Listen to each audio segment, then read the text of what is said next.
gonna give us this one. You're gonna give us the slip tonight.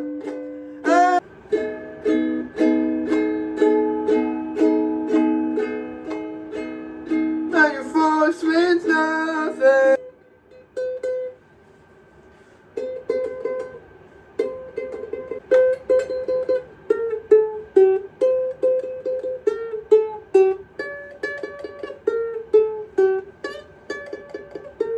Zero sum. No words. No words. Let them.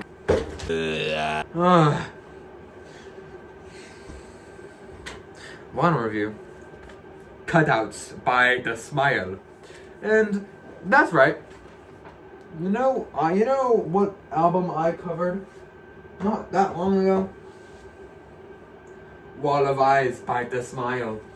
That's because it's the same year in the second album that they've made this year. And look, man, I love The Smile. In fact, I consider The Smile to be better than pretty much all of Radiohead. Look, A Moon-Shaped Pool is my favorite album of all time. King of Limbs is my fourth favorite of all time. But Wall of Eyes is my second favorite of all time. Oh my goodness. And this album is so blissful. It's so blissful and great. I love it so much. Allow me to yap to you about how much I love this wonderful album. And yes, I did just shrink my vinyl down to a little CD. I'm a bit of a magician. So first of all, we got the front cover. It's like 3 layers and stuff. And once again, as per usual with all of their albums, the text, you can feel the text. Spine. Because I know everybody loves the spine. There you go. Is this the right way? No. There you go. Here's the gatefold. Also with the track list, which I'll go over. Isn't this such a cool gatefold? It's like sick. Look at the layers. It's like that's like a big thing with this album. Is the layers. The artwork is great. Tom York and Stanley Donwood did the artwork for this album, and it looks fantastic. Speaking of which, this is the backside. This is the worst artwork I've ever seen in my entire life. I'm kidding. This looks great. It just looks like I could do it. Oh my. I get the concepts. But I don't know. This isn't the most appealing Smile artwork. But this does encapsulate the band pretty well, I'd say. First of all, the insert. So the vinyl comes in this little sleeve here with some pretty cool art. These little dots all around and stuff. This is eyes, and not to be confused with the Wall of Eyes album artwork, which has them in big single eyes. This one is small double eyes. Or maybe it isn't even eyes, but they all look like this. So I will assume they are their eyes. So yeah, the vinyl comes in this sleeve. It's a bit better than your average cardboard sleeve. I've noticed it isn't as cheap and papery as the rest of them. Either way, as tradition with all my favorite albums of all time, I always put my favorite albums in these cool sleeves. Make sure they don't get damaged. Now there are 2 versions of this album: the standard black and the colored vinyl. Well, colored, the colorless vinyl, or the white vinyl. So for Wall of Eyes, you had blue for attracting attention. You had yellow, and I guess if you were in Britain and you got that one rare release, it was gray, like a gray smoke vinyl. I've made a video on that, on the gray smoke one, because I do own that one. It's a bit rare actually. So I do recommend watching the video if you want to see the cool alternative artwork and the cool yellow color and the cool gray color. I'm sorry.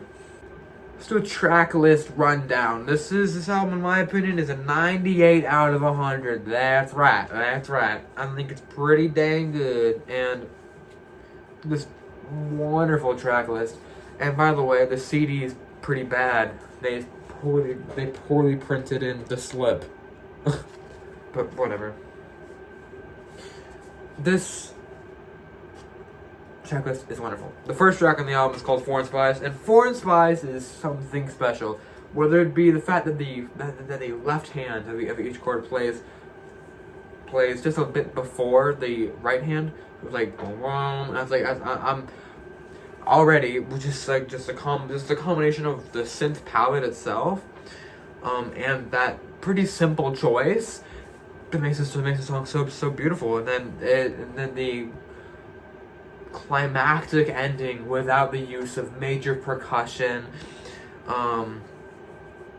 major instrumentation, just enveloping synths that I think really bring the song together. The lyrics, nothing too special for Tom York. The big line is, and they're grabbing kitchen knives whenever their backs are turned, and that's like, yeah. Okay, we've kind of already talked about Paranoid like 18 billion times now, Tom. Please, let's do something different. But speaking of doing different things, the second song is called Instant Peace Psalm. Instant Psalm? I've seen the word peace psalm all throughout my life, everywhere. Instant Psalm? I'm gonna call it Instant Peace Psalm. If that's wrong, I don't care. That's funny. Instant Peace Psalm is great because there's a string arrangement in the song that is pretty interesting, not very common in art rock music, I'd say. Performed by the wonderful and lovely London Contemporary Orchestra. It really adds to the song, and a generally not too interesting bass guitar line.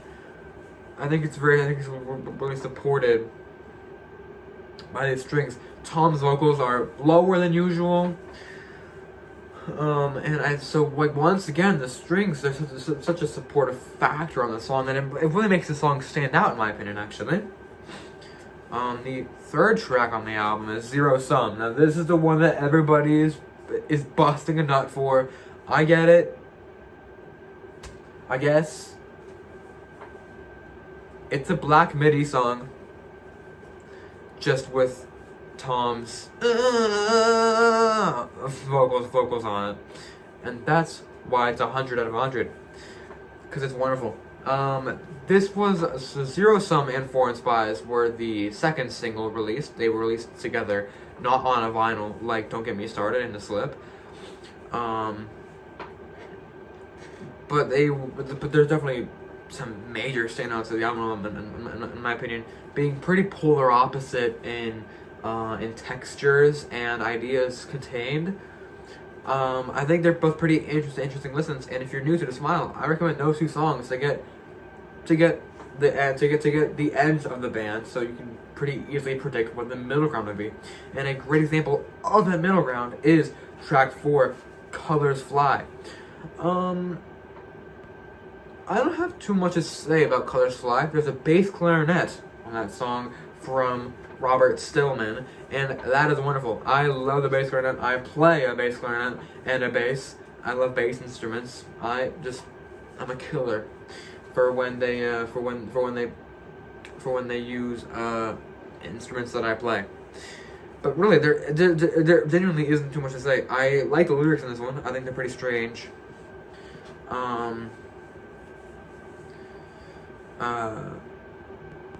Like the line, when mother starts to cry, you can change your mind. Like,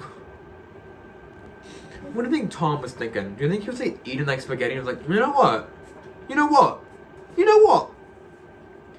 When mom starts to cry, I think I'm gonna change my mind. I bet that's accurate. I bet it is. Yep. I bet it's accurate. I bet it is. Track 5, Eyes and Mouth. This track, oh my god, it blew me away. I feel like every time I make a review of a vinyl, Speaking of the CD collection, episode 3 coming one day. I have like 70 CDs now. I had like 12 in the first episode. Look, things happen, okay? Things happen. But Eyes and Mouth blew me away. Okay, blew me away. Okay. I think it is my favorite song on the album. If not, that would be The Slip, but it's coming later. Don't worry. I think what Eyes and Mouth does, whether it be the amazing drumming, the amazing guitar, which is giving zero sum, but a bit not, a bit more, which is my kind of guitar work. Not too quick, not too like the start of Zero Sum is. I like the more laid backness of Eyes and Mouth, and then the great climax around about 3 minutes into the song. It's wonderful. Track 6, don't get me started. 1 second. Okay, so this is a 12-inch that I have reviewed already for Don't Get Me Started and The Slip, and I remember Don't Get Me Started very, very well. Don't Get Me Started is a 6 minutes long for one. It's 5 minutes and 55 seconds. And nothing really happens in the song. I think it's great. I still give it a 90 out of 100, not a 92 specifically. Because, I don't know, just something about it just always makes me want to come back and listen to it again. I think it comes down to the way that the synth is made. And this is a common form around pretty much all of the Smile at this point. The synth work across these albums is just absolutely stunning. Whether it be Waving White Flag on a Light 4 Attracting Attention, or Teleharmonic on Wall of Eyes, or Don't Get Me Started and Foreign Spies on this album. There's just always something really interesting about the synth work on everything that the Smile makes. Speaking of interesting, track 7, Tiptoe. This isn't the lowest rated song. I believe it is second most rated, and I do not understand why. I think that Tiptoe is absolutely wonderful. It's another 100 for me, because I don't know. It's just like the strings like complement the singing and the piano so well that I don't know. Like, I just love it so much. I think it's amazing. You can call me a Smile glazer, but I do not care, okay? I do not care. And when I hear good music, I hear good music, okay? Though there isn't too much else to say about that one. Next track is The Slip. This song goes hard.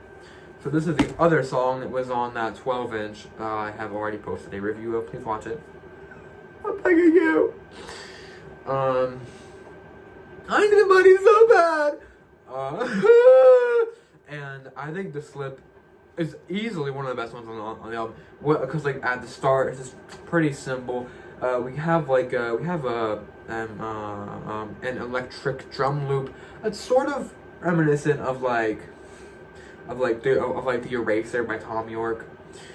But then all of a sudden, the first chorus of the song hits, and then after he says,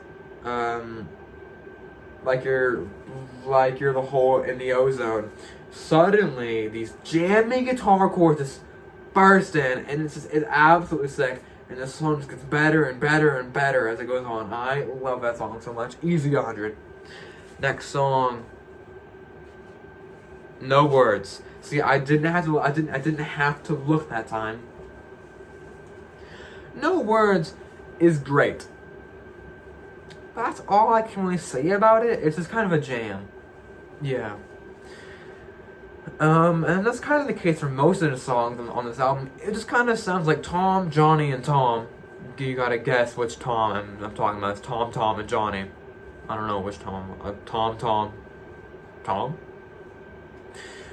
It's just kind of like these three British dudes rocking out, and over 10, they're all good songs, and it's everything I've ever wanted from a Smile album. And yeah, this one, I don't know. It feels too late.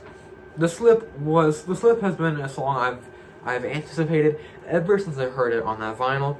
So to have it, I don't know, it just, the next songs didn't really feel that interesting to me. It's like, I don't know. To the point that I gave it a 99. Cause I don't know, there's something about it. I don't want to give it a 10. Last song though, Body's Laughing. That song is 10, 100 out of 100. You already know. Because that was a single, and I was like, because at first I was like, this is not good. Hours later, this is the greatest piece of music I've ever heard in my entire life. Kill me, please. But it's wonderful. You know what? It's so wonderful. I dropped it. That I would give Tom this pound. 1 pound. No, I would give it. I'd give it to Tom, especially for this wonderful final rhyme here. Chain reacting, happy slapping. That's right. Overall, I think this album's really good. I really appreciate the chain reacting of these 3 albums, whether it be, because like, and I mean, what I mean by that is that over the not that many years, only 2 that the band has been around for, they've grown so much, but kept a pretty similar style. And then the happy slapping, the happy slapping. Yeah. Anyways, video game review. What game will it be today? We're choosing a Nintendo Switch game, and I have chosen a Persona game for most of these, and no different. P5P. I have the British one. You know, the Peggy 12. Because whenever I buy from Amazon, I just get like some random country. Right. Either way, this game's great. I beat it, but by the end of it, I was a bit bored. I don't know. The gameplay loop gets a bit boring. I mean, like it's fun for the first few kingdoms. Like, oh yeah, let's go. Ooh, I love this place. But it gets old. It gets bored. It gets old and stale pretty quick. But I still found a lot of enjoyment in it. I feel like some people didn't. Though I thought this story was pretty mediocre. And yeah, that's about it actually for that game. And that's about it for this video. Isn't it crazy? This is the longest video I ever made because the amount of clips I made of me playing the uke is like 18 billion and added like 8 minutes to this thing. Speaking of, have you ever seen somebody's finger? No. Yeah.